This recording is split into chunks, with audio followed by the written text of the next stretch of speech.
What's up, Steve? I'm not plugged in. Hey, what's up? What up? Not much. How's the book coming? Oh, it's coming along pretty well. I've decided to set it in Zimbabwe. I don't know if you know anything about there. Oh yeah, this is war-torn civil war for since there's been a Zimbabwe. Yeah. Well, even This before is there in, was a Zimbabwe. Yeah. yeah.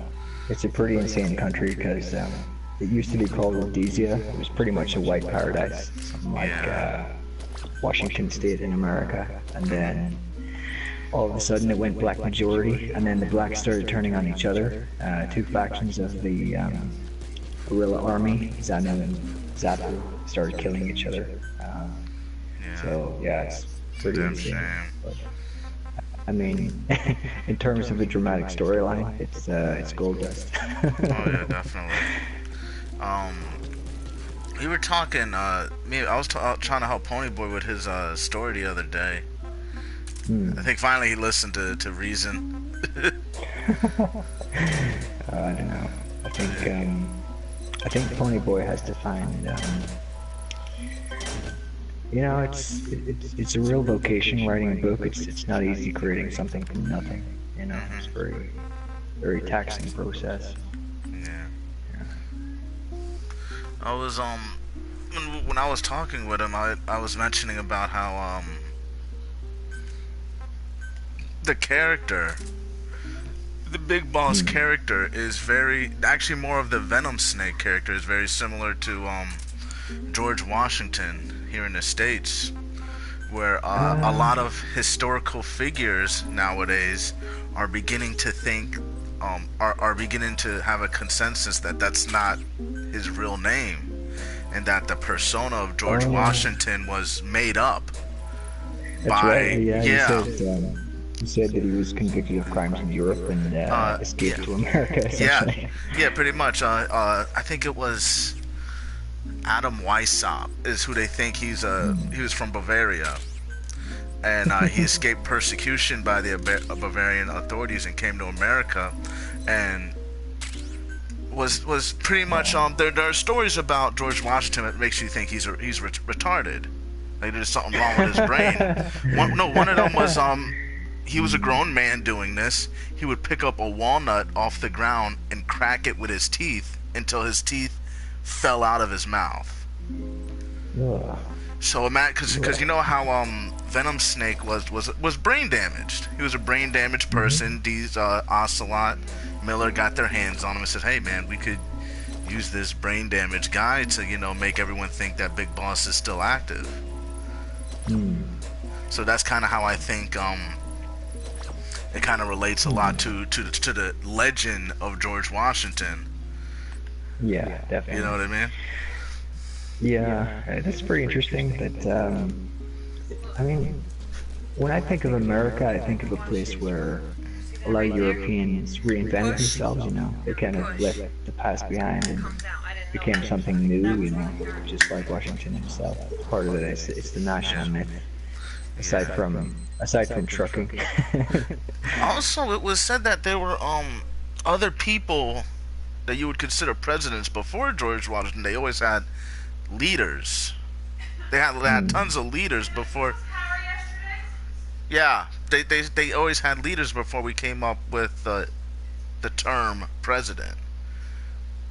They were statesmen before we had the term statesman. It's just they wanted a good start. They wanted, you know what I mean? They wanted a strong start, so they made up the office of president. Just manufactured here in America, same way as everything else is, and they made a legend as the first leader. Like what Ocelot said, the fiction inspires more than truth.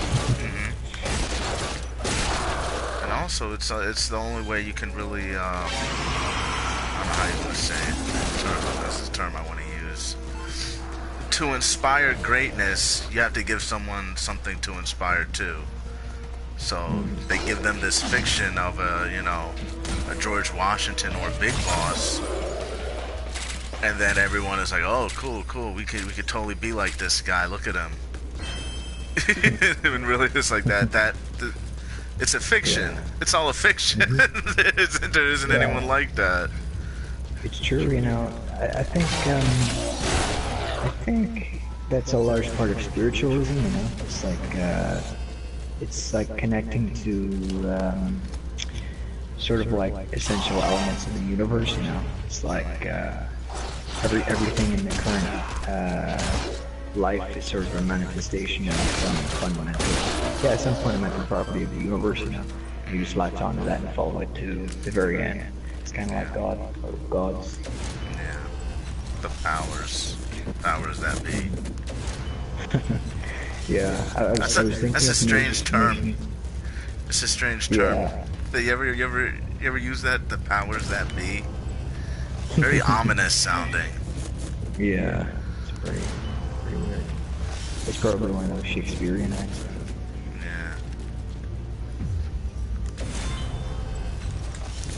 Yeah, it is true. I mean, nations are kind of like, they're sort of like heroes, you know? They're like, They're ideals. Yeah, that's exactly why they're so precious. But then, even then, they're always based off of a falsehood. There's an inherent falsehood with any kind of nation building. Because I know you see that with different people who use nationality as a flag, like Aryans do that a lot. Like Hitler fell into that mind thing. He was like, oh, Aryans are good at everything; they can do anything. And then they did the Olympics, and it was like quickly he pulled the plug on it. It was like, oh, never mind, ignore that, ignore when it doesn't line up with our version of reality. Just ignore it. Yeah, I was actually looking into some of that Nazi scientific racism, and a lot of it is just like it's very baseless, you know. It's like lumping everybody into like pretty much Hitler. There was this book called The Passing of the Great Race, which he considered to be his Bible. It was written by Dr. Madison Grant. Pretty much, it just said that Nordic peoples are best at everything, and that there's only one race that's better than them at anything, and that's the Mediterranean race, and they're the best at art in the world. They're an artistic race. They inherited that, but aside from that, I think they had it all. Yeah. Okay. I hear that sometimes too, even to this day, with a lot of white nationalist movements, where they talk about like, we're the only ones who invented everything.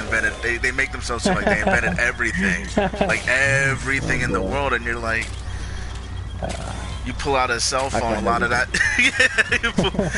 The guy who invented, I think the guy who invented steroids was a black guy.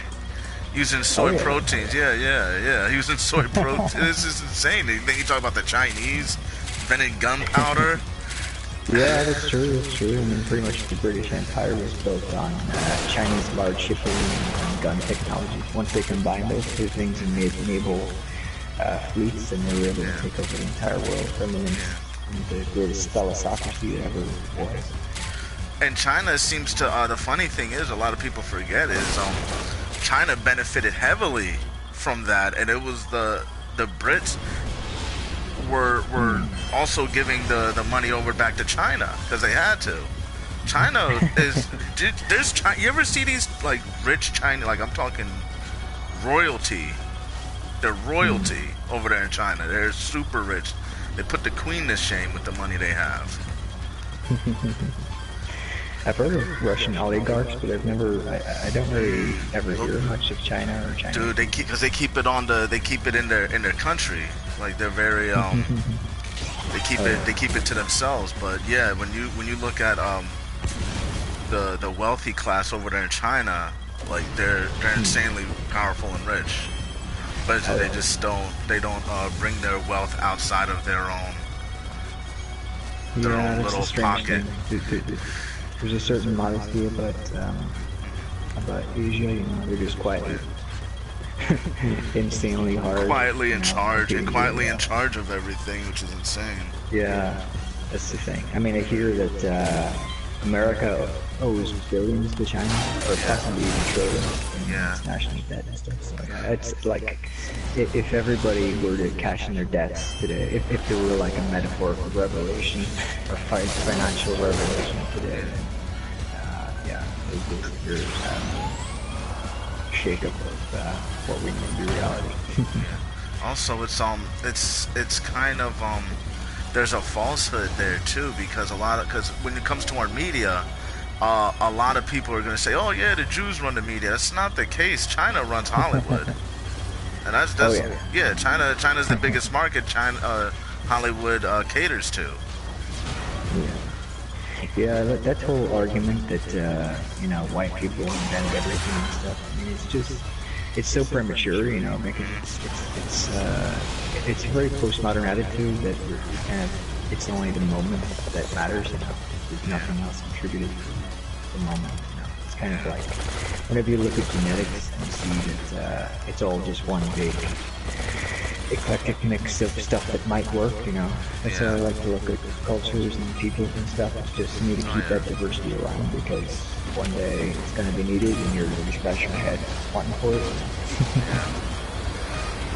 And the thing is it leads to a healthy economy. Oh yeah. The different ethnicities, it makes a healthy economy, and that is an ancient way of thinking. When you go to Babylon, Egypt, even Greece and Rome, were taking in outsiders. Yeah. In Egypt, there were other ethnicities that came in and became pharaoh. You didn't have to be an Hmm. Egyptian to be a pharaoh. Yeah. Well, I know that even the British royal family at one stage were mostly Germans. I think the Habsburgs were like Germans, so their entire royal family was foreign. So yeah. Yeah, but I agree. Like the ethnic back and forth in America, you know, like the kid in elementary that wants to do better than the local Asian know-it-all. You know, I know that Yeah, racial back and forth is kind of a real driver for yeah. progress and achievement and stuff. It's smart. Nothing. It seems it seems to be the nationalists want to get rid of the competitive aspect of world building because they want to push everyone out just so they can succeed. Is what you see with National. nationalism. Yeah, nationalism. That's Yeah. why I think it's a very lazy way of thinking, and it's Oh, counterproductive to economy. yeah. It You're literally certainly is. I pushing mean, every culture out. You're pushing them out and getting rid of competition. yeah, it's And then ridiculous. you're gonna sit there, pump yourself up and be like, "Yeah, we're number one." They're like, "Yeah, but there's no one else around. There's no one else Yeah, here. Of course we're number one. There's no one else to bounce this off of." yeah. Yeah, It's quite a shame whenever a culture goes fully nationalist because it's like yeah, it just shows a bare naked lack of appreciation for history and stuff. yeah, Like, you know, like people, they are generally insecure, but reality, you know, they're like, are we the best, or can we really yeah. say that we have any basis for self-esteem? It In really Germany, is. like, Yeah, it's one of those things that I kind of the idea always causes me to recoil because then again, like you yeah, look at me, I'm heavily mixed, and people would look at me and I get I get this a lot, and it's upsetting. Is everyone looks at me and thinks I'm Spanish, and so they'll try to talk to me in Spanish, and or they'll say "Hey, papi," something like that. I'm like, it's not Spanish, and I hate to say it, but I can't say it. I can say, okay, so I don't know what it is because I have to go through a lot. I went through a lot of different ethnical communities here in America, right? Ethnic communities. So with the Spanish people, I noticed there are intelligent Spanish people there, but I just noticed out of every ethnicity I dealt with, when they have to speak English, they sound fucking retarded. And it's just it's like when they talk, they like how can I do this? It's like when they talk, they have to listen closely to what they're saying, and they kind of slow the cadence. You know what I mean? It's a very slow cadence, and there's mistaken words and things like that, and you hear it. And even if it's a smart person, it could be a doctor talking to you, just hear the way they're talking, you're just like, Well, maybe that's because, like, I know you said to me before that Spanish would be very proud of the language. You know, they feel like speaking in the English is kind of like condescension, or it's like they're bending a knee to a different culture. You know, yeah. They would consider Spanish perhaps to be a more superior culture. Maybe that's part of it. Because they kind of are a little bit racist about that. Yeah. That's part of it. I think really the reason I want to learn English because they know when they say it, when they speak it, they sound retarded. Just the accent. I don't know. It's the accent. It's so. I know it's so. What I'm saying is so. How you say? It's superficial. My argument's superficial, but it's just the appearance and the way it's spoken. I don't particularly like it. I don't like being confused for it. I don't like that. Like I'm kind of brought into it. And I'm like, no, I don't even sound like that when I talk, and I don't want to. I don't like it. Yeah, and then people are gonna look at you and preempt that you're gonna talk like that. Yeah. Then when they see me before they hear me speak, that's the voice they hear, and it drives me up the wall. Because I don't talk. I don't have the. I don't have the accent. I'm not. That's not even my ethnicity. Yeah. Boy, I mean, yeah. That was like. That's very funny. Not gonna lie. and Toaster's my friend, but he has it too. He'll has that very, you know what I mean? It's like slow, and you hear him talking, and you're like, yeah, I know you're a pretty smart guy, but damn, you still. It's hard to listen to you talk. But he's not retarded. He's just somewhat intelligent. He's not retarded. It's not. He just sounds retarded when he talks.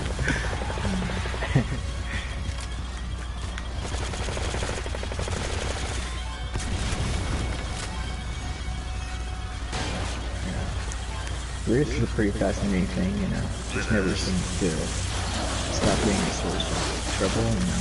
It's like you know, a lot of racial trouble is done interpretation.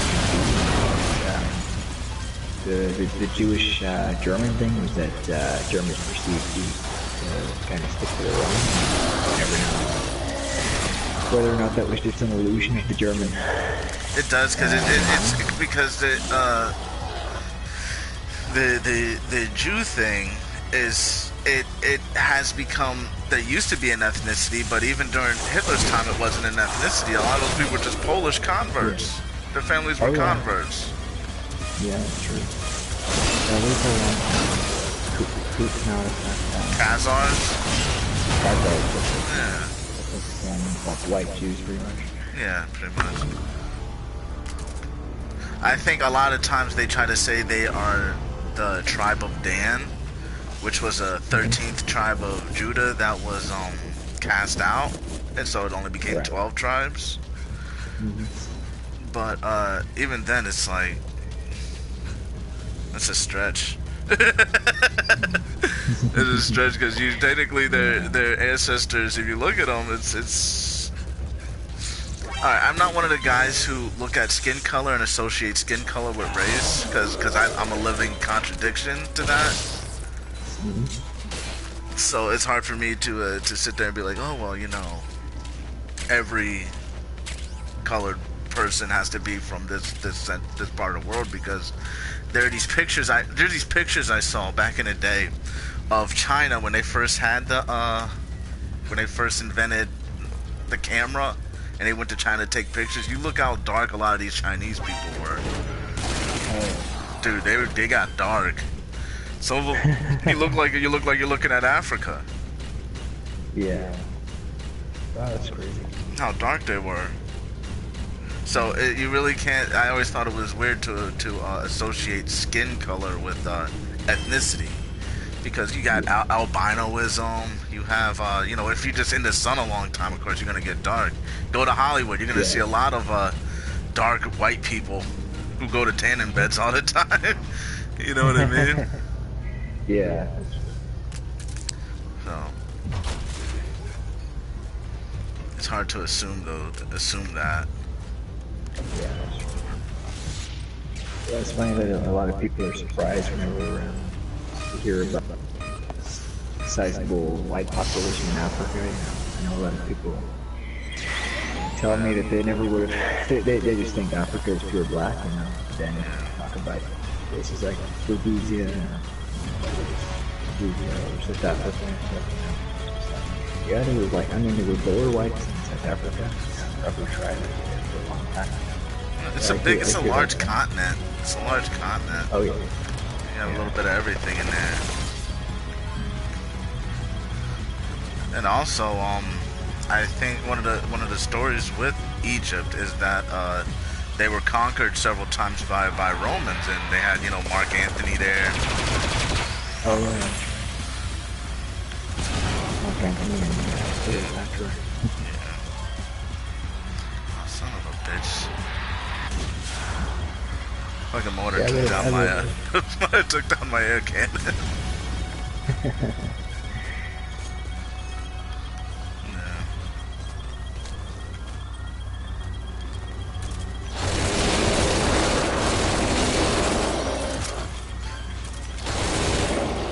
So there's a game I've been looking at. I'm really thinking about when it comes out, I'm probably gonna get it. Is that Resident Evil remake? You ever see that one on the E3? Oh yeah, yeah.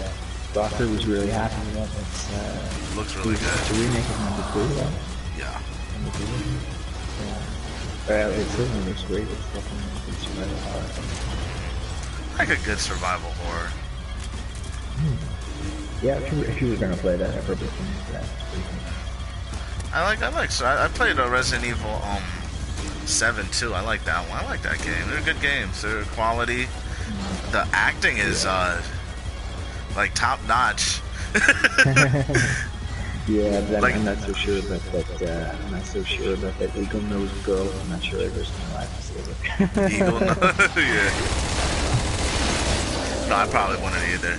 I like the what's her name? There's one female I always say, like, oh yeah, I like her more than the girl I came to get actually. Oh. Zoe. Yeah. Oh, it looks like she has that. Yeah, she's kind of like tomboyish, short hair. Yeah. It's kind of one of the series. Sweetheart. Yeah. I don't like Zoe. And it's easy too. Like, she staples your hand back on. Any girl who'll staple your hand back on, it's an automatic keeper. Yeah, stapled your damn hand on. Yeah.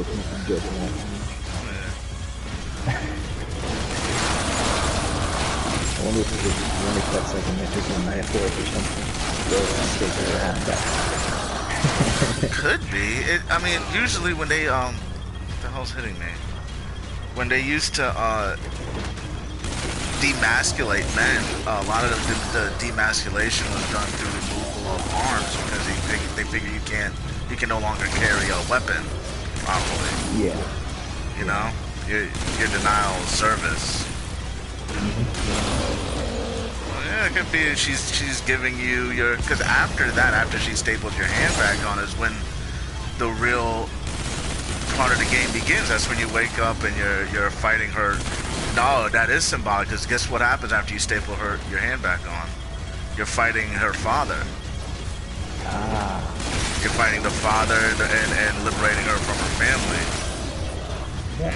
Reverse marriage. Yeah, reverse marriage. She gave you your hand. She gave you a hand. Yeah, she gave you a hand. That kind of reminds me of, you ever hear of the,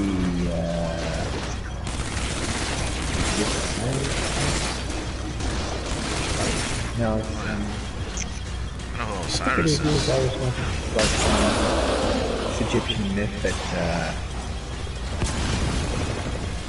I need to get the names right because the names are very important. But, it's like Queen Isis and her husband, I think it is Osiris, and then their son was Horus.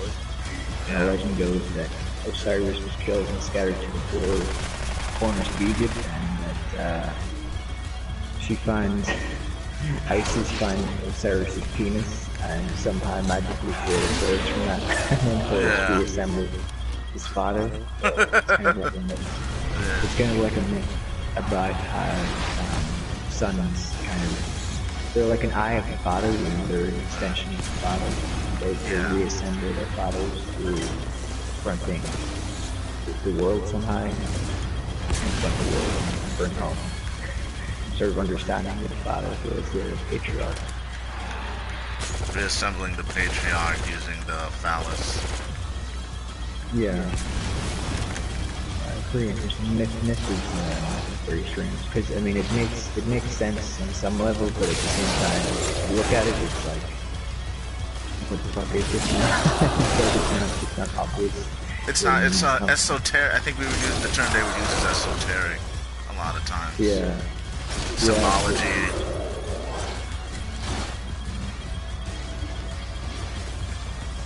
Story. I mean, there's no doubt about the value of story, but it's also not obvious what it's about. It's kind of like, it's sort of like a dream state, you know. Say that Interpretation. dreams are the birthplace of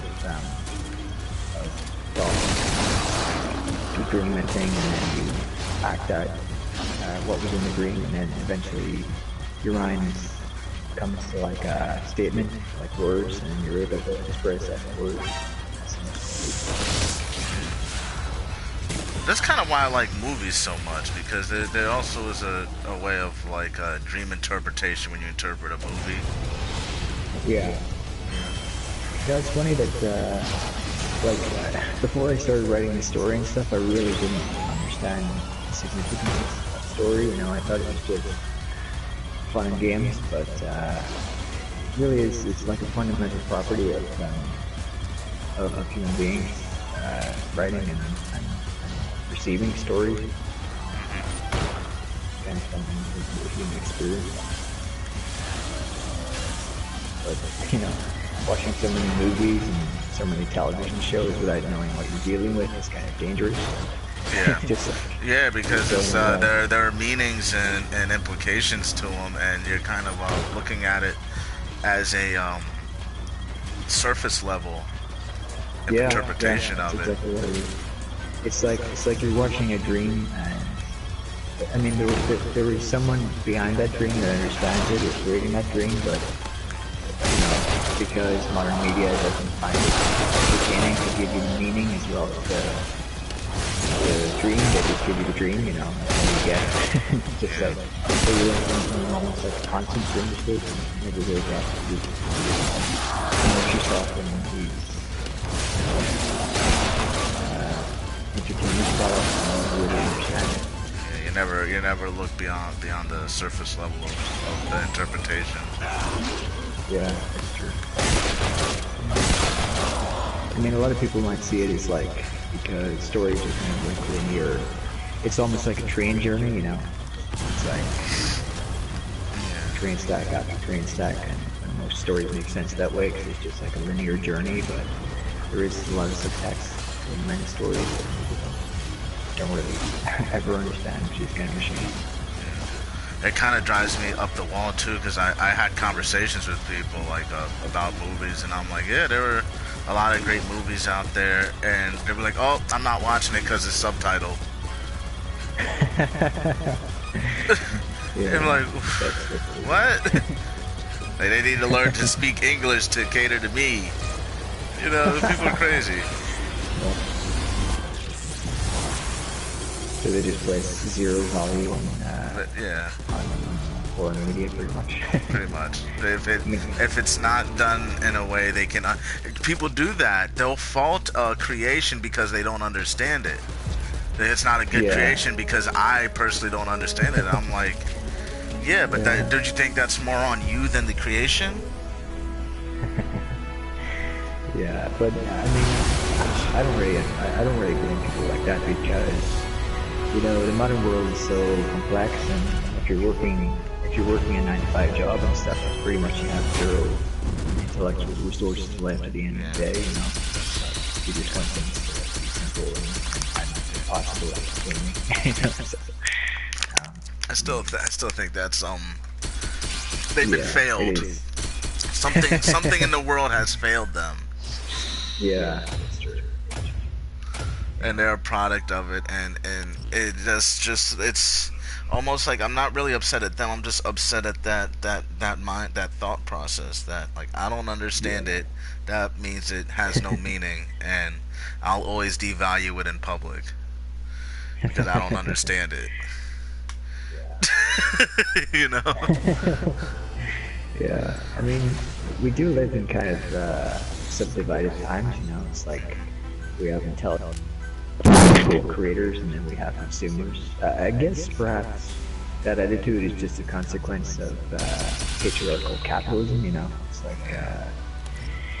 It's like there's a father provider and then there are the children consumers, and that's that. You have the innovators and the followers, and that's a necessary prerequisite for capitalism to include and survive. Sooner or later, it's if you're relying on individuals to provide for you, they'll sooner or later let you down. Oh yeah. It's just the Well, I mean, nature. Americans have been lied to by their own government. Tons of Iraq. times, yeah. Tons of Iraq. through a lot of things, yeah. They keep I lying mean, to them, and people. The thing is, it's like how you said the people are too lazy to look yeah, for a better way. It's easier this way, even if they know they're being lied to. yeah. I mean, like, it's hard to say that a will to be cooperative is bad, because I know that Americans are famous for having a very cooperative society. And that's something that a lot of Nazi exiles, particularly Nazi intellectuals, when they came to places like California and stuff, they were like, dude, everybody's getting along, having a nice time over here in America, and hated it. Oh yeah. but, you know, but it does breed certain intellectual laziness. Get on with things as they are. You can't really blame them, but it's the thing is it's just the majority is stuck like that. So at least the internet, I've noticed, has made a way for the small class of people who are creators or have some kind of talent to stick out a little bit more. Yeah, yeah. Internet allows them to But I stick out a think- little bit more. I think also with the internet, it's getting to information saturation stage now, where it's like, the majority of it is getting very everywhere. It's like, That's why I think all the AIs would fail. That's why I think any kind of AI would fail. It would, because you need the human talent of discernment for a lot of things. Oh yeah. And I don't Oh, yeah, think you that's can exactly- give discernment to a machine. I don't think it's Yeah, possible. You know what I mean? I mean, it's possible in a very strict sense, but like if you think about the amount of value decisions that the average human makes on a daily basis to keep their reality in a firm shape, and also it's a lot for adaptation, because like the thing about the Patriots and Metal Gear is that they were just one fixed will pretty much, and the reason that it failed is because it's not as dynamic as human beings, It's like we can change our morality within a second, If you get in amongst a group of people that are murderers, and they said it's alright to murder and stuff, and they just kill people like it's nothing, then your morality can change in a second, It's like you've learned a new, you're in a new world now. It's like very circumstantial. but machines don't have that capability. It's Yeah, user input. They only act on user input, while human beings have some human beings. I'm not even gonna say all human beings. It's a rare skill to see, but it makes me happy when I see it. Is some people have discernment. Deep hmm down, they know what's right and what's wrong, and people and human beings, even if you have a human being who would go into a group of people and say murder's all right, you'll still have those once in a while types of people who'll be like, nope, not engaging, go ahead, kill me.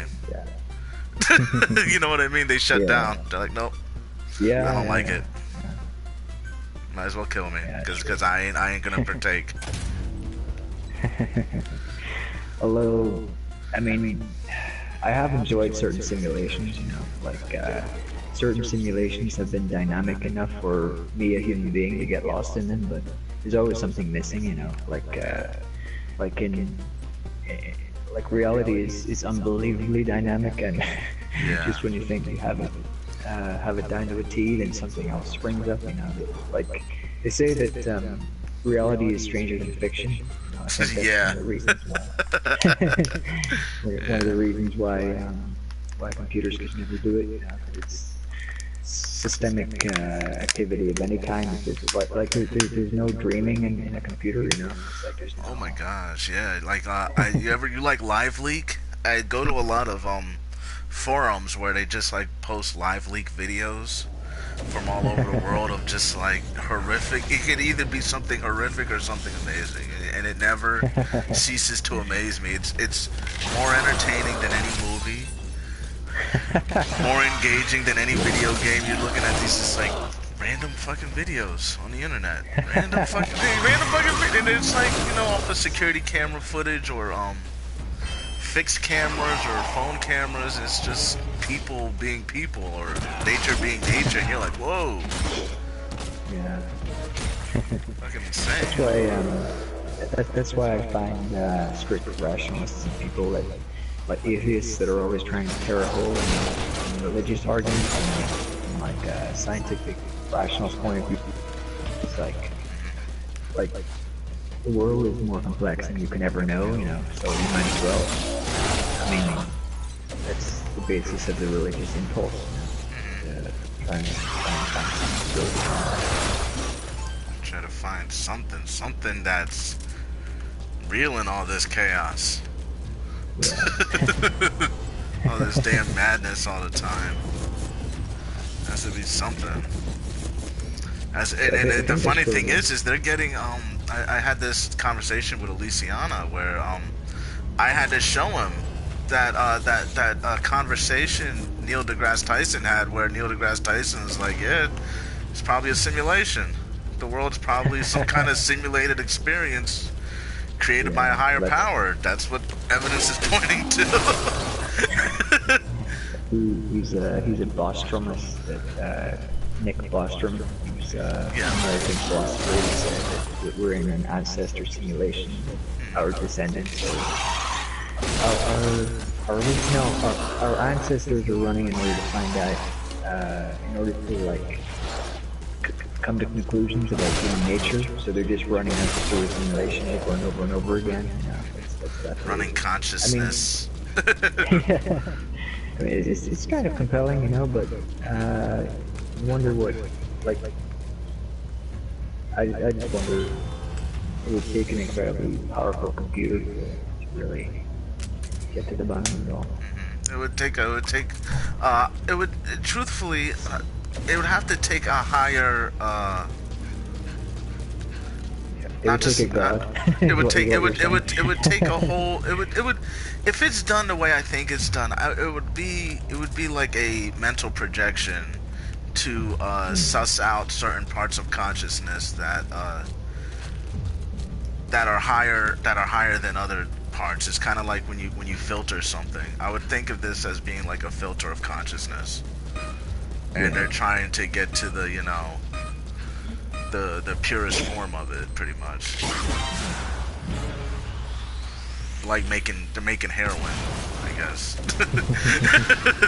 Yeah. They make, Ah, that's pure we consciousness. got pure consciousness here, Buzz. Something like that. I bet some drug dealers actually use that slogan to push drugs. Oh shit. Unlock the consciousness. We're gonna give you that pure conscious feeling. Straight That's from the the pineal hippie. gland. I hate saying it like that because it makes me sound like a hippie, and I really don't. Yeah. I really despise hippies. Yeah, so do I. That was they were the first. Oh, shit. These conversations anymore. Yeah, it's true. They, Without sounding like them. They what do you call that? Discredited. Yeah, but it's like it's like the information over saturation thing that we see on the internet. You know, it's kind of like moderate voices with extremism, because the extremists always get pushed to the top because of the media, because they're sensation. You know. Oh, made it through already. Ooh. Get on the thing. My drizzle.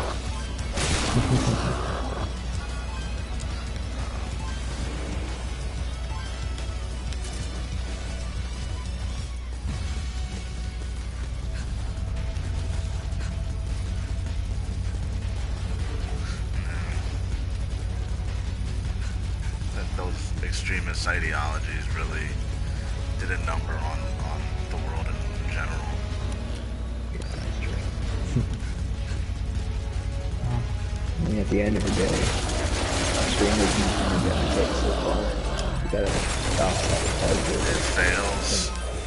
Yeah. It fails because it's not being pushed through a logical mindset. It's pushed through just the way you want. Yeah, it's emotions and the way you want the world to be. It's lazy thinking, extremism in general. Yeah. Yeah, pretty much all ideologies are. It's just some sort of. I mean, it's pretty much akin to the religious impulse, but it's not even wants. Religion is. It's patently stated that religion is spirituality. You know, it's just and again, your thinking in order to help you survive and really seem to have any foundation or ideology. Just scientists blocking up individual parts of activity in the world in little boxes and saying, climb into one of those boxes and you're safe. You know what I mean? That we're thinking of you. Yeah, so just giving the big boss and your life makes sense. Big Boss was pretty predatory in the way he brought people together. Now that I think about it. It's not even really. I think there was, like how I say with George Washington, it's like a figurehead where there's a corporation involved. Like it's like a Mickey Mouse in a way, where you see Big Boss, but if you look at Mother Base, there's 300 something people there behind him. Yeah, it's true. You know what I mean? There's a large scale corporation behind him, and they're kind of using him and his performance on the battlefield as advertising, kind of. Oh yeah, that's pretty much what it is. He's like the. I mean, you might say that the president, in some respects, is an advertiser for America. You know. Yeah. And what Americans can bring to the table. Like Trump is playing that role every day, sort of the face of America in some respects. I mean, of course, you know, not everyone buys into that because they know that he's just a figurehead and whatnot. But, I mean, yeah, every leader has some sort of advertising. That's why I don't think a woman could take that role, because it wouldn't be benefit. America is a company, it's a corporation. Oh yeah. And if you look at all the corporations in the world right now, we're in a modern age, even in other countries, they never put you can't, it doesn't inspire confidence as a strong male lead does. Yeah. Yeah, It's not the it's an same. unfortunate, it's an unfortunate part of reality. You know, I don't, I don't have any.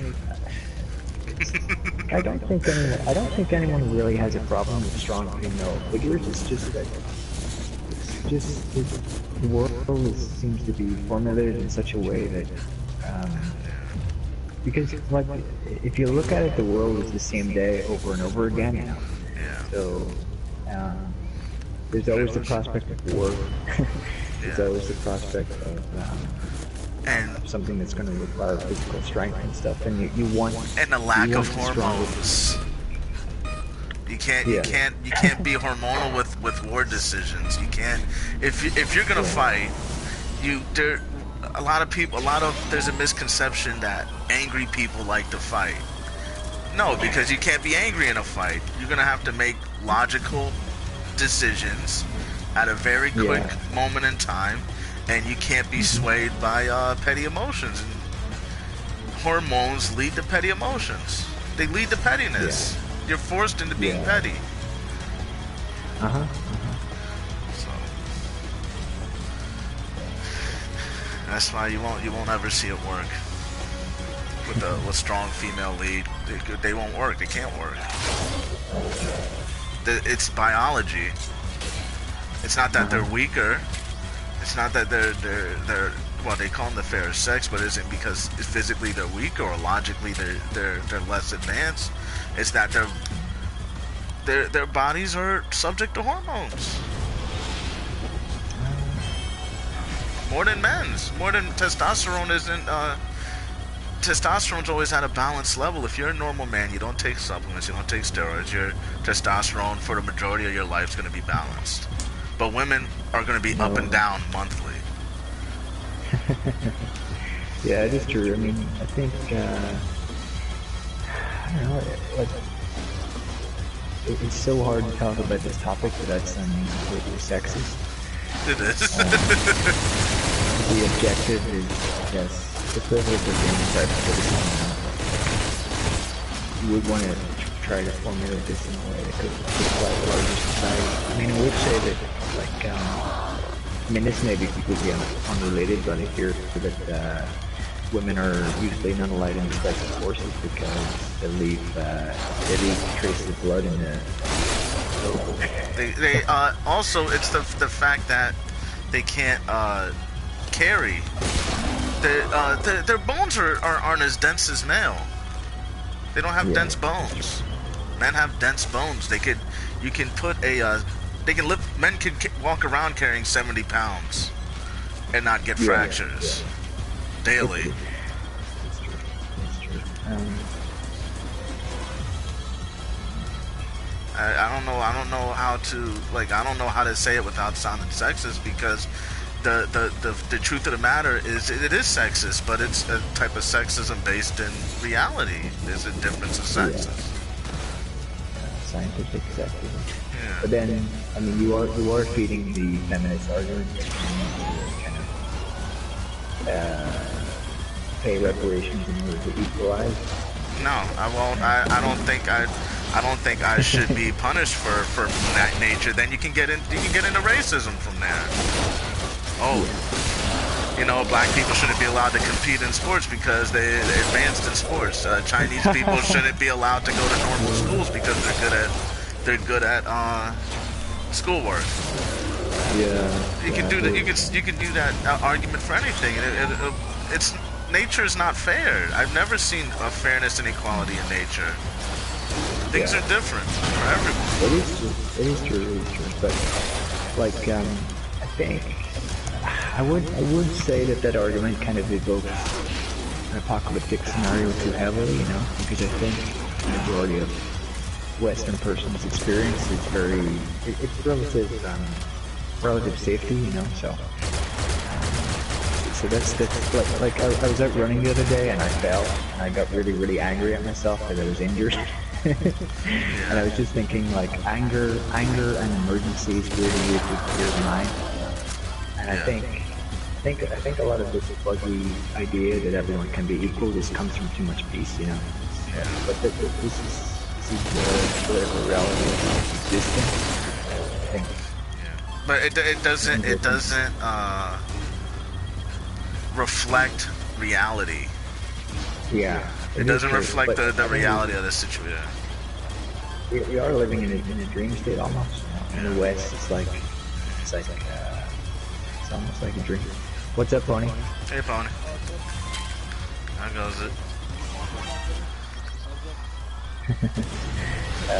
Just bouncing around. Feminism. Kind of. It's strange. You know what? Someone pointed out to me too. A lot of these male feminists end up being the biggest offenders towards women. Like end up like really like going. Yeah, they end up like male feminists. A lot of them are caught up. Especially the celebrity male feminists have been caught up in the Me Too movement, where all these women are coming out and saying like, "Oh, he raped me," and there's a lot of them are these like soy boys. Like, yeah, you just find the police going, "Are you sure this guy ripped you?" I mean, he doesn't look like a type.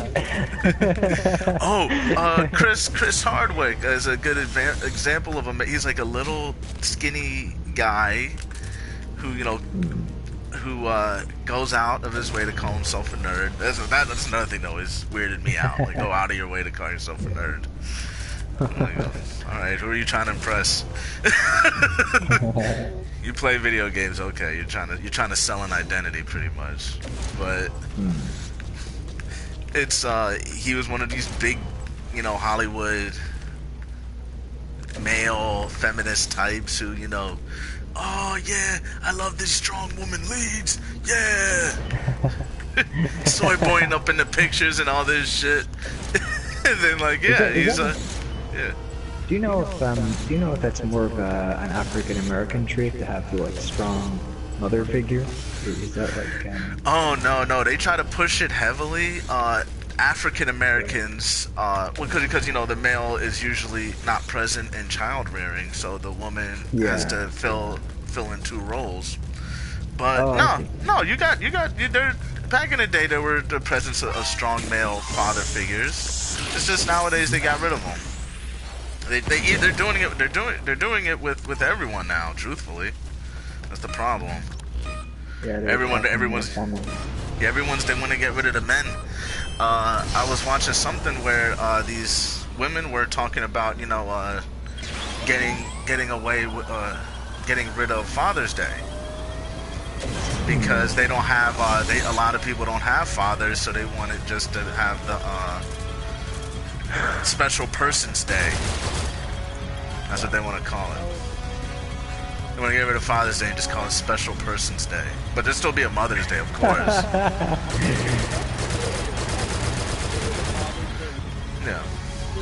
Yeah, but they'll keep Mother's Day.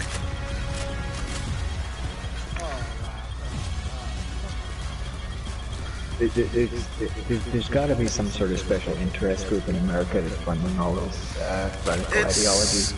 It's like I said, it's male feminists who are probably somewhat predatory towards women and overcompensating by going the exact opposite and trying to put women on a pedestal to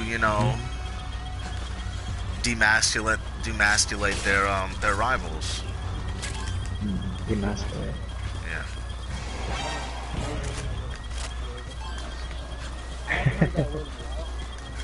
Yeah, it's a part of war. You do demasculate your adversaries. I was like, what I was talking about earlier, where like they were taking people's arms off. They'll cut your arm off so you can't hold a weapon steady anymore. Things like that they used to do back in the day. Demasculation is a part of warfare. That's a tool. Here in the Nazi concentration camps, they remove the testicles of the men and stuff before they process. You know what is I think all of us get hit with people trying to demasculate us all the time because after I'm about to have my next son Jacob, we were talking about that. We were saying like, I was like, hey, do you think while you're having the baby you want to get your tubes tied? She's like, no, but. And then everyone came to her side. Like, if you're saying that, why don't you just get a vasectomy? I'm like, whoa, I don't want a vasectomy. It was like almost like they were defending her for like I attacked. Like my wife didn't think I attacked. It was just like I just said like, hey, do you want other kids after this, or do you want to get your tubes tied? Like jokingly, half jokingly said it. That shit would never happen in a deprived environment. Yeah. That goes back to what I said about living a dream, you know, all its abundance. Like people are like backwards, you know, just losing reality in the West because of all the abundance. Yeah. And they're making enemies where there are no enemies. Yeah, that's true. They're making enemies where there are no enemies. Ironically, war is the solution to that. Yeah. Isn't that so strange? It always comes back to war. I don't know. That's why they say that in the Abrahamic religion, that even other people in their assessment of Abrahamic religion is that apparently the God of Abraham, Isaac, and Jacob's a man of war. You can't even say. I don't think there's any argument to the opposite, because it really seems like if there's a creator God, he does seem to have a fixation on war. He uses war all the time. War is a very important model for him.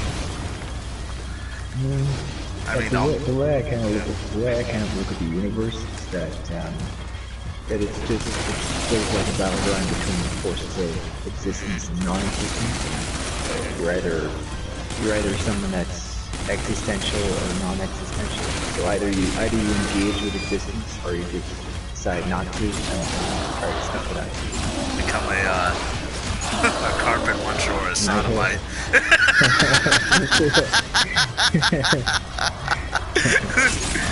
It seems like, I don't know what it is, but there just seems to, like with the LGBT community, there seems to be like this.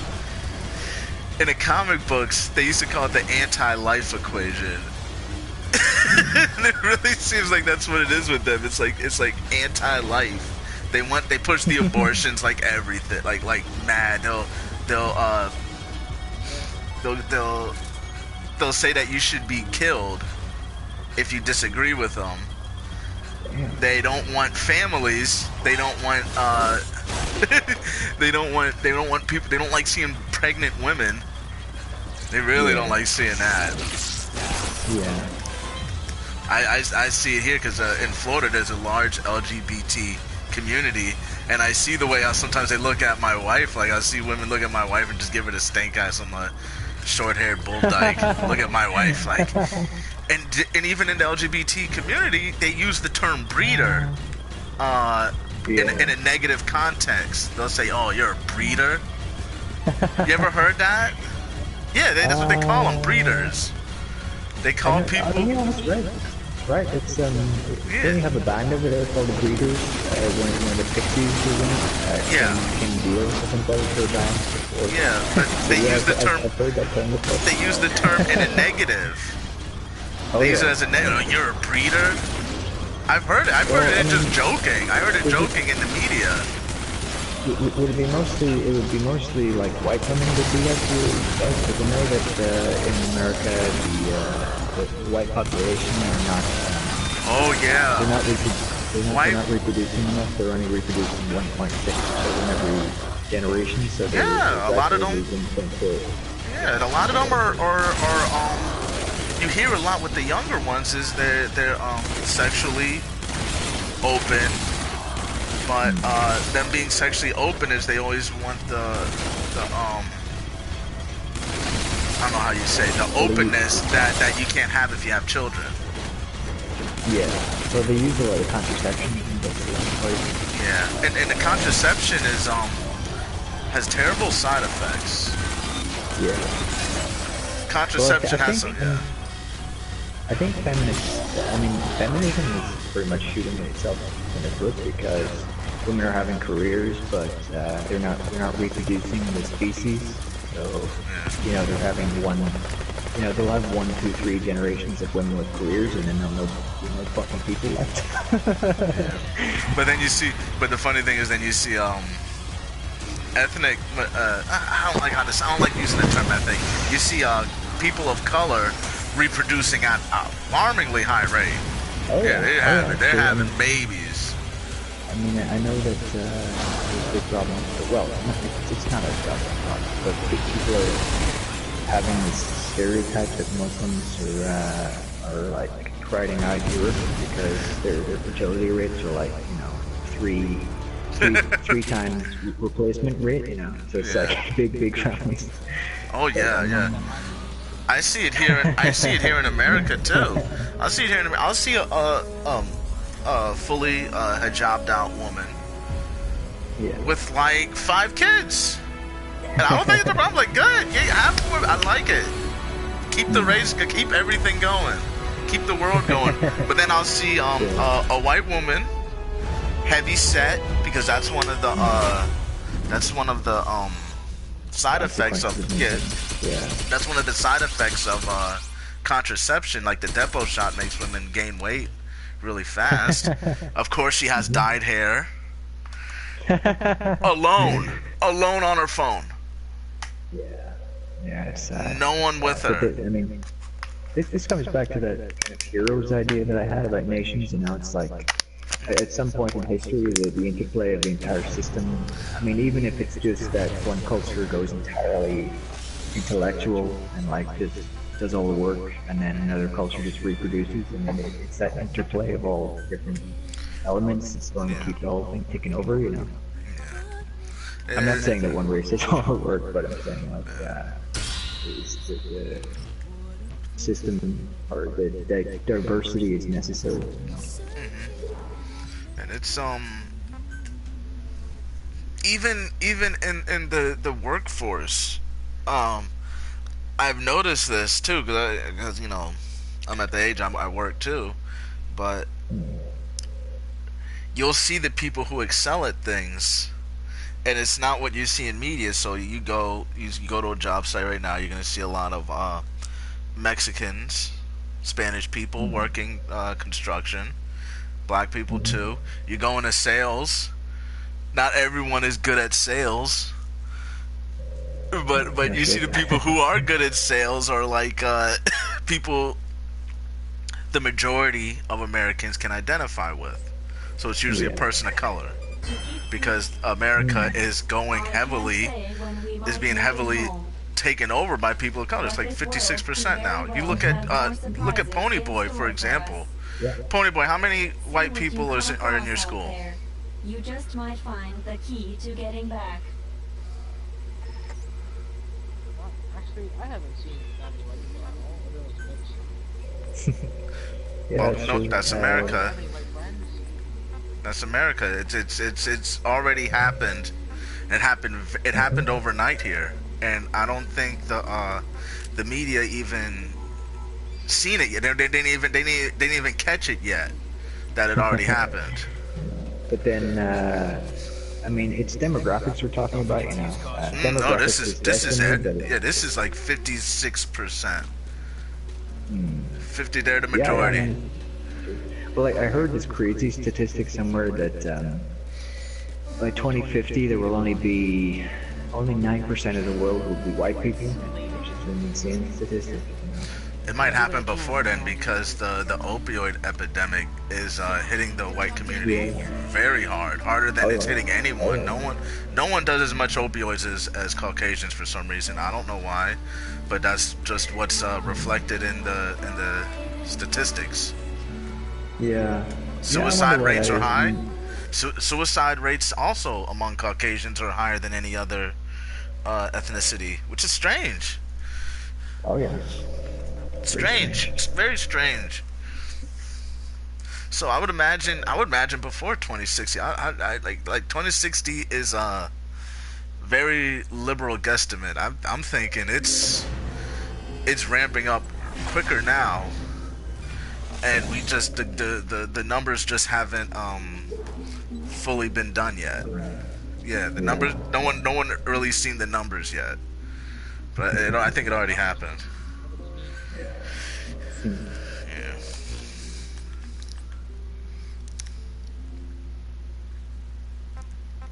I wonder what the liberals will complain about then whenever there are no white people around. They're like, it's the They'll- slight I don't, vanilla. I don't think there will be liberals left because Yeah. among ethnicities, they're highly conservative. You go to black people, they're conservative. Oh, Black people you are. sure about that? Yeah, I am I dead know that- certain. Black people want families. Black people don't like gay people. Black people don't like feminism. Black women Yeah. want a strong man. They don't want to be Yeah. dyked out. You go Yeah. Spanish is the same way.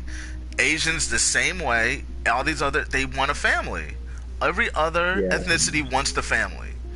When I say Yeah, you're conservative, when I say conservative, I mean family values. Everyone else has family values. The only liberals you Uh-huh. see are Like white Californians. yeah, white Californians, and they end up being the most racist too. Those ones.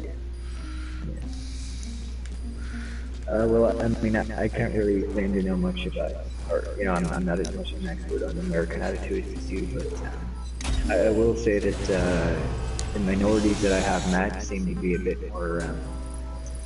What's the word? It's like because I mean, most of the minorities that I know have come from places of greater hardship. Yeah. Well, not true. Like we had a war in our country, so maybe I don't have the best perspective. We had many hardships over here. This is, But I know what you're saying about foreign races. Like perhaps. No, I can't. I can't say that. I've seen it though. I've seen growing up, and because I moved around a lot just because of the way I look. Like I blend in really well. So I would go to different places and I would just see it, and I'm very receptive to the information in front of me. So I'm talking to people, and I see it. When you talk to like a young black African American girl, and the first thing she sometimes you'll hear them talking about, like, oh, I love to have a baby, I love to be a mommy. It comes out, and it's in the spirit. It's you see it, and it's that they respect the natural way. Yeah.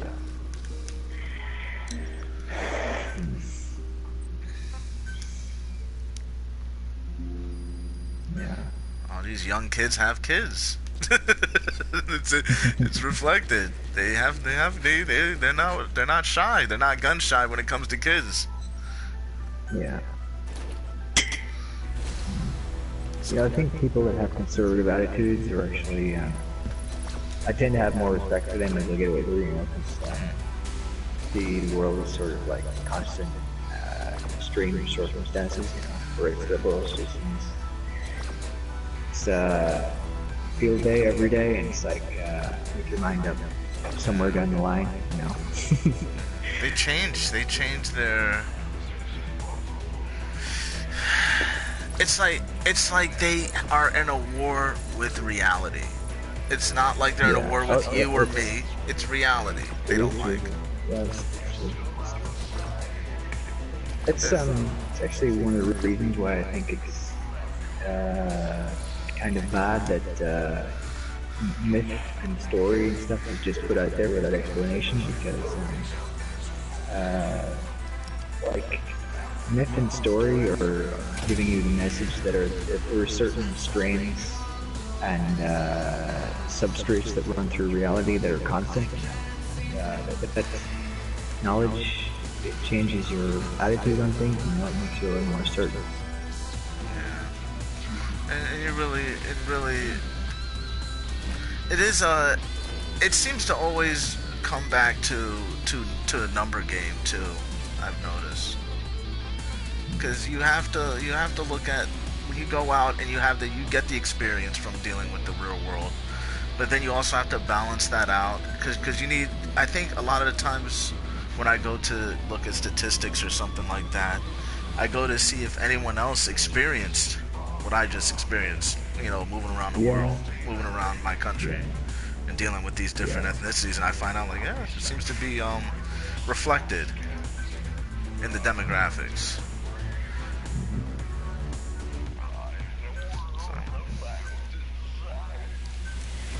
Yeah, that's an interesting thing, trying to perceive what other people are perceiving, because I've noticed, like, you know, at some point, like, even in my own family, I'm like, you know, very few of my family members have the perception that I seem to have. A lot of people just see reality as like 2D formation, you know, there's nothing below the surface level. Oh yeah. And it's also a lot of times reality isn't reflecting what they want reflected. You know what I mean? Because I had a conversation before. I think it was with what's that guy who used to play MGO with us, had Snake in his name. New Snake, yeah. I was talking to New Snake, and I think he was talking to. did you really just say remorse, Tony? Yeah. You said he had snake in his name? He doesn't have Snake in his name. Is it New Snake? What? I didn't catch that at first too. What? He has Snake in his name, remorse.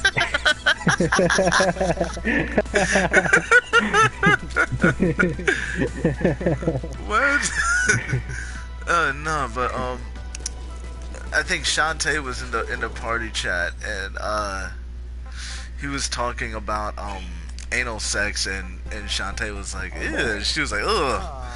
She was like, ugh, that's gross, and he was like, it ain't gross, you know, me and like, I talked my wife into doing it, and blah blah blah. And I'm like, yeah, but you like the information, the numbers game again, and the experiences. It's not good for the long term. It's not not sanitary. It's like good for at the moment, but long term, like you're causing irreversible damage, and then there's diseases, and it's not clean. Yeah, and like it's the sewer system of the human body. You know, you really want to stick your precious genitalia inside of that. Yeah, like you might as well stick your dick in the toilet. Yeah, pretty much. But after you've been the mother of all turds. Yeah, like shit. But it's he was like, oh, you guys just been sheltered, y'all don't know. And I'm like, no, you could open up a medical textbook, and most doctors would tell you like, no, it's not meant to go there. Bad. One word with the prolapse. Yeah.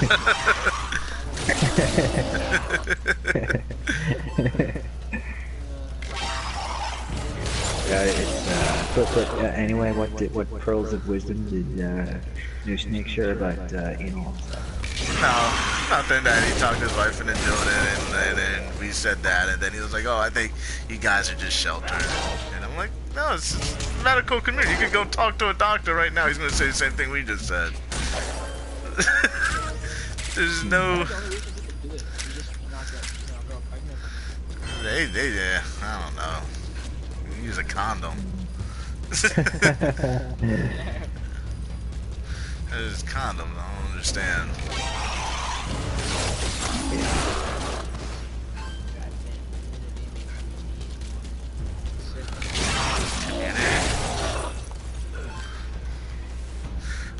Pony, I'm in missions if you guys want to end. I'm done. I just want to play a little.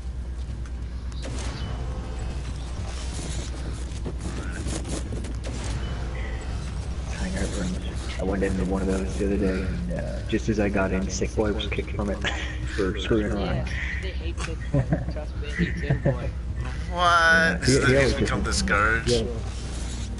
He just comes in, he's like, I want to murder something. Okay, so as long as you're done with that. Jeez, sick boy. Like he comes in with an assault. Was he enforcer, by the way? Oh jeez. He gets done. Enforcer, you don't even like. He just spams the Sando and stuff. That's what I see sometimes.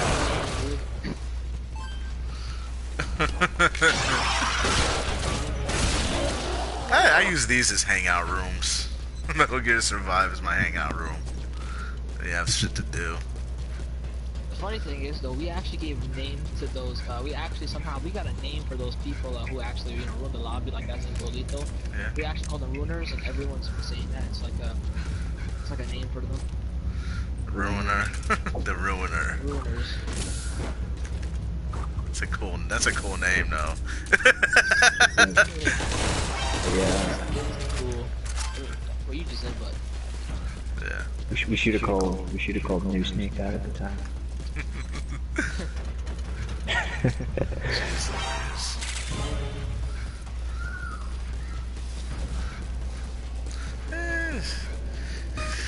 Jeez, what should call it? Storm was in the other day. She said she went in Metal Gear Phantom Pain and there was no one there. No, there's people on, man. Hard to get in the lobby. Yeah, it's difficult to get close and back in the lobbies going. I think it was because people ruined it. They had ruiners. People ruined the shit out of it. Yeah. It was the game 2. The game 2 was unfinished, and Yeah. it's a lot of factors. What the hell? Yeah. Oh, so they gave new names now. You know how everyone's been saying level 1 and level 3. The new one is S1000 that makes that and there's what's this called? Shotgun. When people say the bullhorn, that means your shit, and Cabra 83 means your ass. Basically, that's what it means. Yeah. Mean Like coach. that. So I made my own called level 2, and it's been So I have arguments with people saying, "Oh, you're level 1, and I'm coming level 2." So You're level 1 to the second level? Pulling a postmodernist card, Oh, they're all yeah, like, yeah. hey, you're a dick. And you're like, hey, reality doesn't exist. I lost. Really? Yeah. One time I was walking in the park for exercising. Just, went for a little walk and stroll, and then I see this tree. This reminds me of the young. Oh, I know a tree just like this. And I lost sight of reality. And I thought I was. That's bad. I have PTSD now. Oh. Pony got PTSD. That's from a video game? Remember that story I remember you told us? The trap who shot at PTSD. Oh, it wasn't a channel. It was a guy who it was like some Jewy guy who wrote an article about the him. guy was a trap though. You said No. it was a trap. Yeah, No. it was a guy, of course. No, I called him a soy boy. I called him a soy boy. It's probably the term you heard me Soy use. boy. Yeah, he writes for the Washington Post, and he wanted to, he's talking about gun control and things like that, getting rid of guns. So he said he went to go shoot a gun just to see what it was like, and that he got post-traumatic stress. Hello. From shooting a gun. He said the loud noise, frightened him. That guy was making great weird. I think it's the having estrogen in your system. Hello. Hello. Speaking of having estrogen in the The system. cookie survived. Oh, actually, no. Talking about estrogen, it reminds me of estrogen. Remember how his old account? Yeah. Oh, that's not his old account. Yeah. Nah, I kicked him.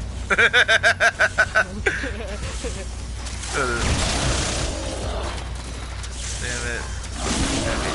Like, where did these zombies come from? My defenses have failed me. Son of a bitch. Anyway, what were you saying about Etrigan? Or Joe. He's on too. He was on. I tried to invite him. I think he's always going through something. He's always telling me someone's trying to kick him out of his house. Yeah. He doesn't have a wife. I don't think someone like. Yeah. Yeah. Wife who? I thought they fixed it out. They worked it out. No, he's not. He's not going to be able to work it out with her. See, they're dating. Women don't want to date. They want like commitment. She wants a family. You know, like this. That's the problem with Western society. She wants one of them want a family. The other one doesn't. Then they have irreconcilable differences and fall apart. One wants to be a rock star or a hero or a great intellectual or something. Yeah. Some bullshit. Some bullshit. Yeah. I thought that's another thing I see with postmodernism is like these people are like I don't know how to say it, but I'm gonna try to. I'm using honest terms how I see it. Is like they have a shitty life, but are a shitty person, and they project it on society, and they say everyone's a shitty life, has a shitty life, and there's a shitty person. But really, it's just them. Yeah, I noticed my mother does that. She projects insane amount, like in the proper psychological term, projection. You project your own mind on somebody else. Yes. How you perceive the world. Yes. That everybody else has Yeah. exactly the same perspective and values and standards as you. So like, anytime she's criticizing me, I just imagine that she's holding a mirror up to herself and criticizing that. You know, that's what Yeah. it seems to me. Yeah. Yeah. Yeah. It's a postmodern, and it's a Western thing because I notice dealing with other cultures is that they kind of view other people as guests always. You see that in Japan a lot. That's why they're so courteous to you. They're not treating you the way they normally treat people. They view everyone as a guest. So they always very courteous to everyone. Yeah. But in It's Western very society, business. in society, in Western society, especially America, we view everyone as competition. Well, they view everyone as competition, some kind of competitive force in the environment. Each of the races. No, individuals. Individuals view other individuals as competitors. Oh, yeah, In America. I mean, that's a pretty standard operating principle of capitalism. Yeah, For private individuals. other others. And they either and you're either gonna accept them. There's only one way. And you see people who do this where to be accepted, they adopt someone else's meaning. They bend a knee, so to speak, to someone else, and you're like, oh, see, I'm with this person now. We're not individuals anymore. And I see that a lot. It's kind of sycophants, kind of. I guess the term you would use. And I see that a lot, and I think that is why you see a lot of the SJW thing taking root, where instead of bending a knee to a person, they bend a knee to an ideology to show that they're on board and that they can be accepted, and they don't have to worry about being in competition with other individuals anymore. Yeah. I might say that collectivist attitude is it's a direct export. No, it's not an export. It's you ever hear of a thing called Hegelian dialectics? Yeah. Where if there's one side that believes something, there's another side that believes another thing, and whenever those two things clash, there's a synthesis, so they both kind of get contaminated. I think that's really been the result of the Cold War, is that the Soviet idea of collectivization, that everybody ought to have the same, everyone ought to be considered as one huge big group. I think that group ideology has sort of infected the American mind in some respects. And we're talking about their people thrown together into groups, and they're ostracizing people that don't subscribe to their group and stuff. And Yes.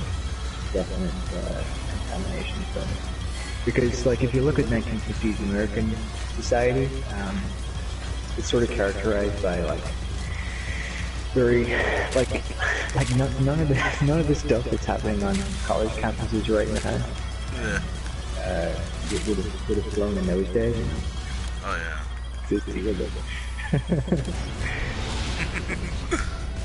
Yeah, I think, oh,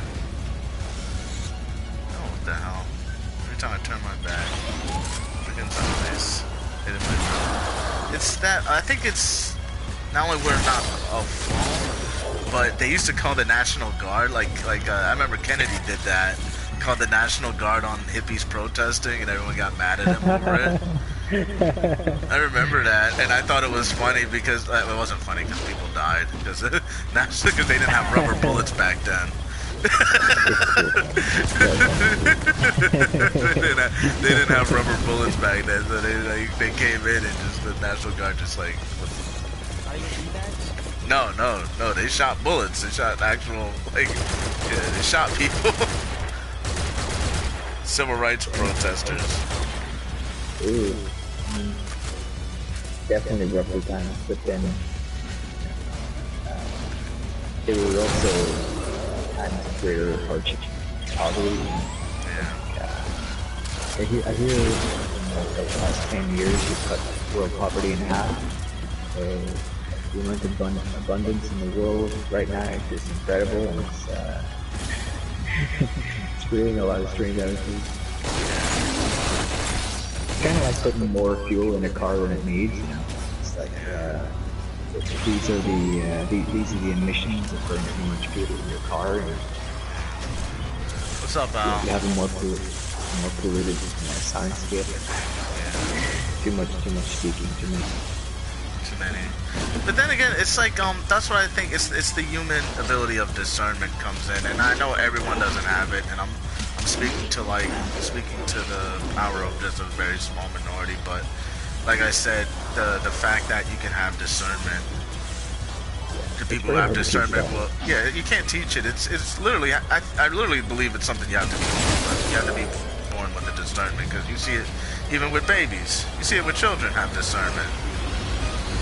And it's not a thing that gets better when you get older. Like you either have it at a very early age or you don't. Like I seen children with discernment. I seen them function. I seen them they were like, oh no. They made up their mind. They're right about something. They have their feelings about things, and they know right from wrong at an early age. Then you see people who don't have discernment. You might say that it is. You might say that it's also tied to how many hardships you face. I think that's a large part of it. Because you know that hardship and actual situations where you have to grow the hell up, they focus the mind more than anything else. I can also say wisdom, because wisdom is also not always a byproduct of age. You know what I mean? Oh yeah. There are people who read a bunch of books, who went to school, become learned, but they don't know shit. They don't have no wisdom. No critical thinking. I mean, wisdom is not a matter of quantity; it's a matter of quality. It's your. It doesn't matter how many books you consume or whatnot. If you haven't learned anything from those goddamn books, then you're not. Then it's been a waste. It's kind of like that philosophy: work smart, not hard. If you have good, if you're wise, then you can have a productivity rate that's higher than someone else that has to work harder. You know what I mean? Yeah. But then you have people who are never had wisdom. They never possessed wisdom, and you can see it that not possessing that quality at an early age could have hardened their hearts, hardened their head, made them only get into lazy thinking, simplistic thinking. They went to simplistic form of thinking. They don't want to be over encumbered when it comes to how they use their rationalities. Yeah, that's true. They don't want to learn. It's hard. Too busy. They're too busy with their, shit jobs. They don't learn anything new. Yeah, that's another thing about religion as well, is that it openly states that life is suffering, and in return for your suffering you get, the trade-off in the plan is that you get to be closer to the word. Pretty much that suffering can be traded for wisdom. Pretty much that's an idea. Oh, well, they say in the Abrahamic version, it's stated that God can reward you. He knows he's going to reward you whether before you're even born. He knows if you're going to reap rewards or not, right? He's not putting you alive just to see if you're worthy of a reward. It's pretty much you're in competition. You are competing here with different spirits, ideologies, what have you. But it boils down to your success rate, pretty much. Right. He knows you're going to be successful or not. You can be rewarded here if you're worthy of reward. You'll get it here. He can bring heaven or hell to you while you're alive. It's not places you go to in death. It's places you're always in. You can always be in heaven or hell. That might be the Torah's take on it. The Bible is like, if you repent for sins you committed, and realize once you worship and repent for original sins and stuff, and you have a place in heaven, or is it different than that? No, it's following the commandments. That's part of repenting, is following the commandments. You can't keep doing the wrong thing over and over again. But then you got to remember, nothing really escapes God's will. Whatever's happening is going to happen. It's going to happen for a reason. But while you're alive, yeah, you're not rewarded in death all the time. You can have rewards in life. You can have your heaven and hell on earth. The main reward is going to be is rulership. Is there anything like is there anything like outer heaven? No, it's rulership. Right. It always boils down to rulership, because and there are classes. There's classes in heaven, in the afterlife, and even in this life. And rulership, when God was punishing the Jews, when he was punishing the Hebrews, it was their rulership was taken away, and they were under someone else's rulership. That was part of the punishment. Yeah. The level. I was going to add, actually, I went to Yeah, go ahead. for us, is that there's 7, like, levels. Oh, the seven pillars of Islam, right? Yeah, if you have an Yeah. Seventh heaven, I believe that's It's a show in the States. It's also, I think it was a club in Final Fantasy. Yeah, that's what it's from. But yeah, but it was and the highest rulership human beings can achieve under God would be in heaven, but that rulership is given to God's chosen. So heaven and hell really deals more with being subservient or in power or in rulership. You can have that here. You can have that while you're alive. That can happen. You can be rewarded. God could punish you too at any given time. He rewards you and punish you at any given time. So is there any way to become God's chosen? No, it's decided for you before you're born. Right.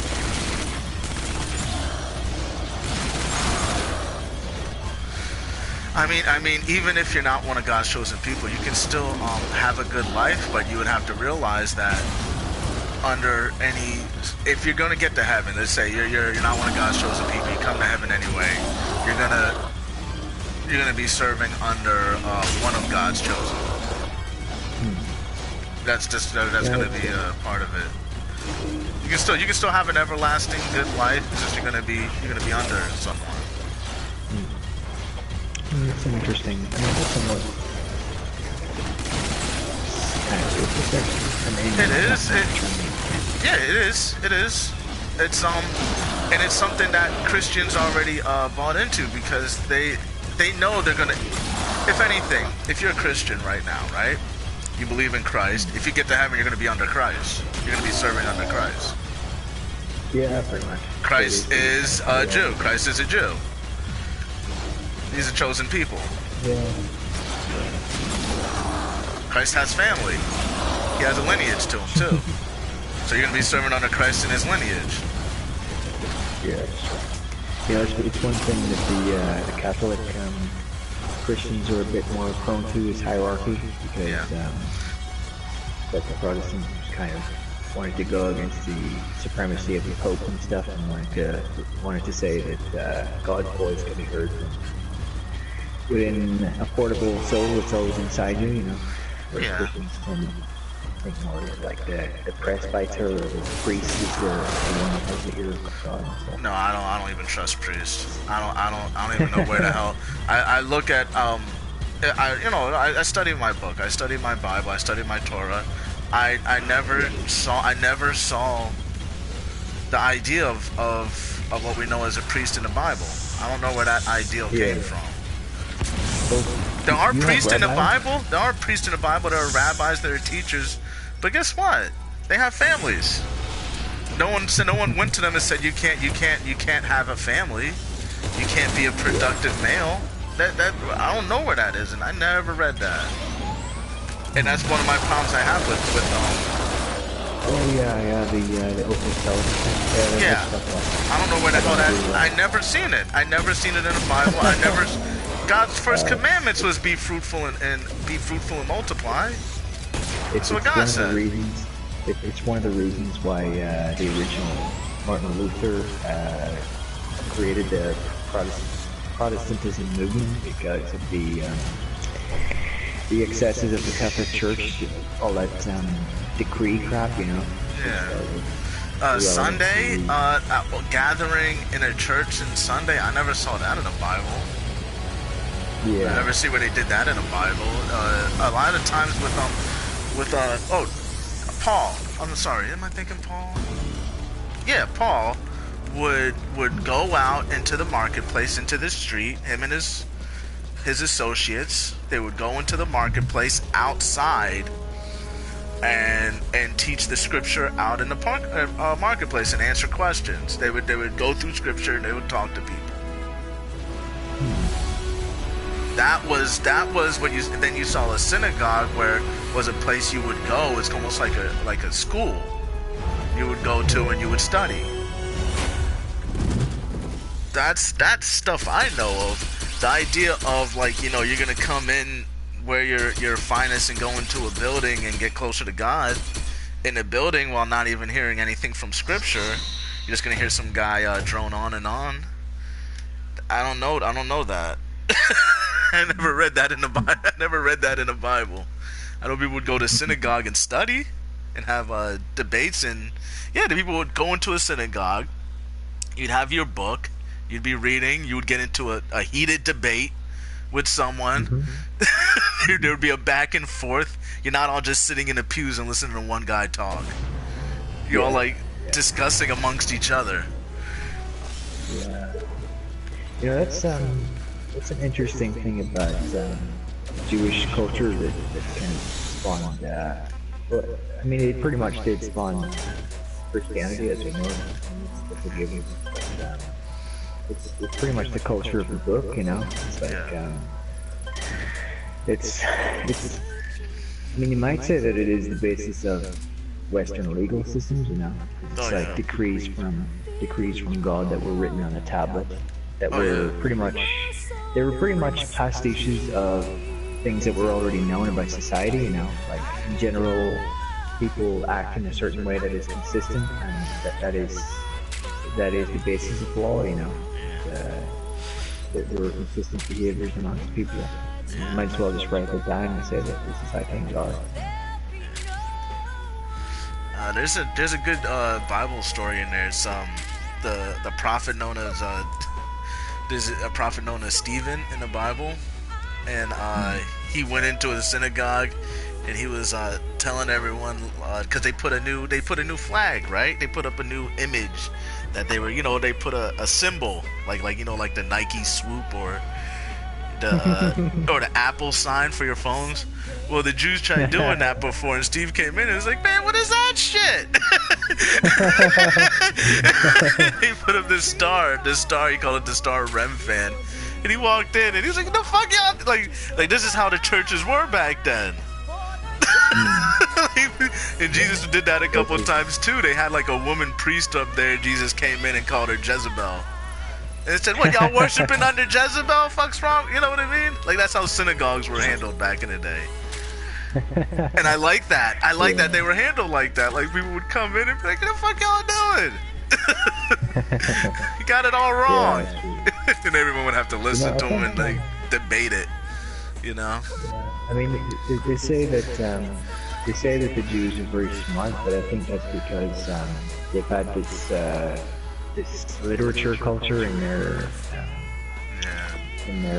vicinity for pretty much the entire history of the tribe. You know? Yeah, they were very they were, I don't know how to say it. They were debaters. They were lawyers and debaters in their synagogue. They came in, they made cases. You know what I mean? Like, it wasn't. Christianity did the exact opposite, where they separate from they stop the debate. The Christians always wanted to stop the debate, but real Jews always continued it, even forever. It's continued forever, and now the debate never stops. Or Christianity, go to a church right now and try to interrupt the preacher. And be like, "Wait, you got that wrong. No, preach. No. No, you're gonna be kicked out. Everyone's gonna look at you like." If you do any other religion, if you do that with any other religion, you'll be kicked out. You go to a mosque, do that, like, hell no. Everyone sits there, listens to one guy talk. Jews do that to each other, dude. Since the beginning, they did that to each other. They're like, "No, you got it wrong. First off, let me cite the scripture." Well, you know the word Semitic, right? The Jews are sometimes referred to as Semites. Semite isn't a no. That's the Semites are what you would consider the converts. Right. Yeah, the Semites are the converts. Are you sure? Because I think I was watching a documentary. It said that they're Khazarian. They're Khazarian. The Semitic culture is Khazarian. It's not my thing's so on because I dropped my controller. Semites were the Khazars, which were a tribe from closer to Turkey. Right. China and Turkey. You know that Jewish people are usually use the term Semite. You know, like, they use the term. Yeah, they use the term because it's like it was a term taught to them from their from what you call it, from their family, from I guess their elders taught them that term to call people anti-Semites when they don't line up with them. But they're not what I would consider the real Jews as Semites. Because a Semite is someone from they're closer to Turkish descent than anything. Yeah, they're closer to Turkish descent than anything. A real Jew, the term that was referred to them in the Bible was Niger. They called them Niger, not Semites. Yeah. It was in Antioch. It was Antioch where, Antioch. They referred to Jews as Niger. Like, the I wonder, because there's a country in Africa called Niger, so I wonder if that has some Nigeria. connection Well, to do. it could just be named after it, but the term Niger comes from how you think black, dark. So in other places refer to them as Niger. They were mistaken a lot of times for Egyptians. The real Hebrews were always mistaken for Egyptian citizens, not Romans or things like that. But they could get Roman or Greek citizenship, but they were never physically. You know, in the Bible, you never hear them physically be mistaken for a Greek. They usually, they like, you're from Greece, but they're never mistaken. But you hear several times in the Bible where they mistaken King David for an Egyptian physically attributes. They mistaken Paul several times for being Egyptian, where he had to tell them like, no, I'm a Hebrew. It happened quite often than not in the Bible that they were mistaken for Egyptians. Whenever the Jews went into hiding, here's another telling tale. Whenever the Jews had to go into hiding, you would notice they never went into hiding. They never went to Rome to go hide. They never went to Greece to go hide. They would go into the wilderness of Africa to go hide. Interesting, just like Big Boss.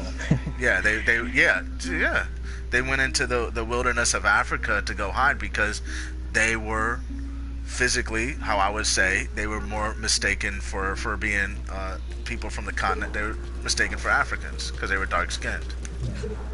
It would just make sense. That's where they always went to go hide. I was watching some documentary on scientific racism recently, and they referred to Jews as the blacks of the white race, or something like that.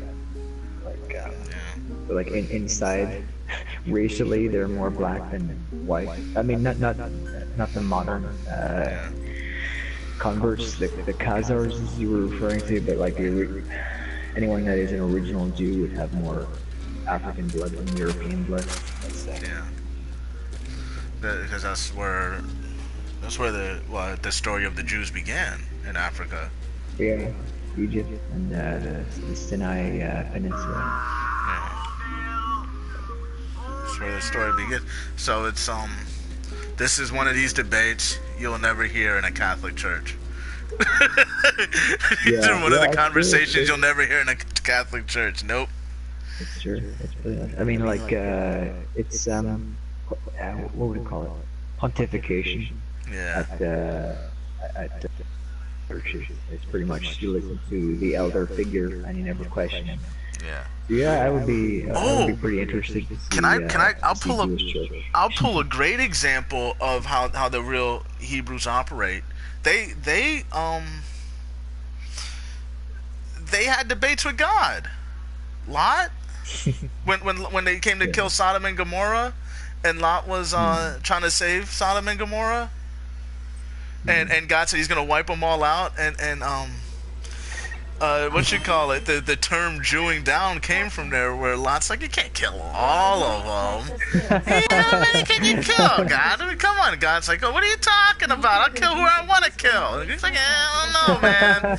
They do that. That's part of their nature. It's a weird thing that even in the scripture you see that like they do question their elders. They question everything.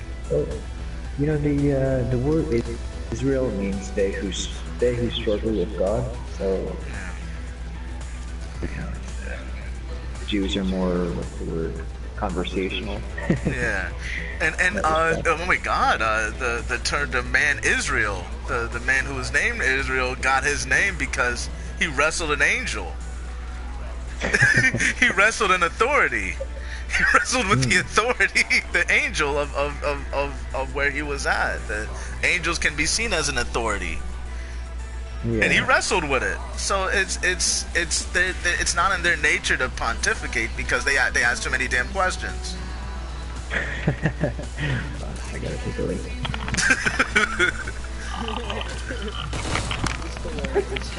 Yeah.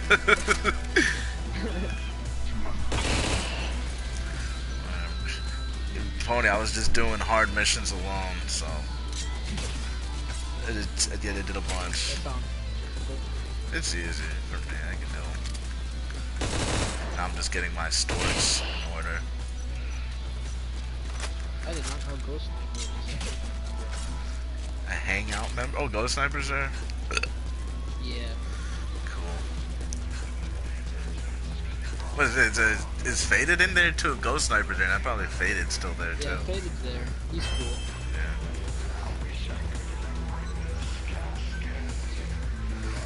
Yeah, I would rather play this game than go to a hangout. So this is this game that I can do shit in. Yeah. That was fine. I gotta head off in a little bit anyway. What time are you gonna be back? You can get some streamers on? Probably a little bit. Probably gonna do some dinner. Do some dinner with the fam.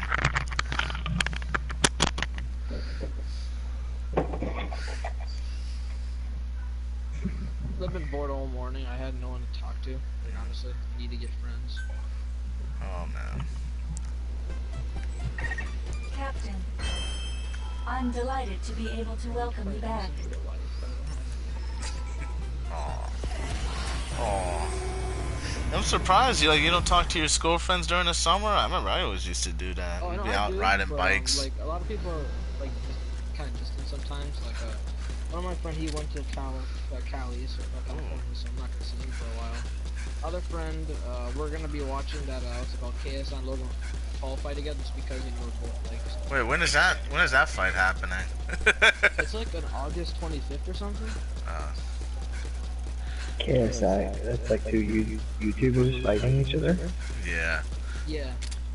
Actually, let me look it up though. That's- I'm really bored. What happens.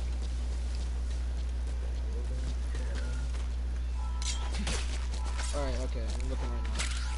It's gonna be on.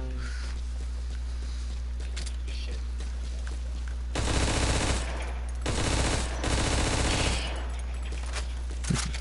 That's interesting that Jews would look at God as like not a stable like authoritarian figure, but someone to be debated with. He's first off, it's God's will, right? So nothing escapes God's will. That's the first cement thing about him. So God is the ultimate authority, but God is reasonable and you can talk to God. You can talk to him. You can have a reasonable debate with God. He's not going to shut you down. You know what I mean? And that was one thing that we seen in the Bible where I'm sorry, go ahead.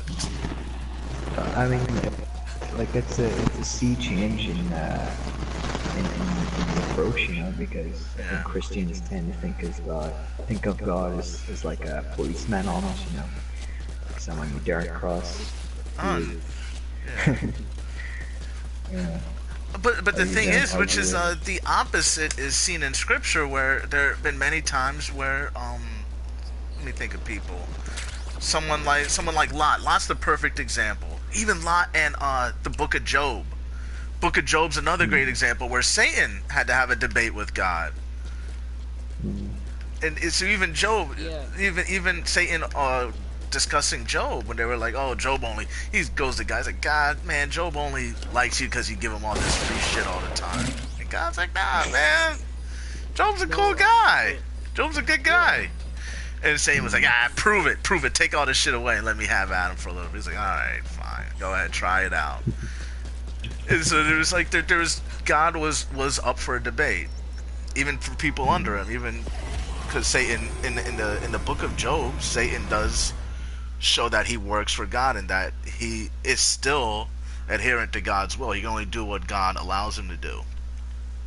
That's Book of Job. Lot had this long debate with God over whether God should or shouldn't destroy Sodom and Gomorrah.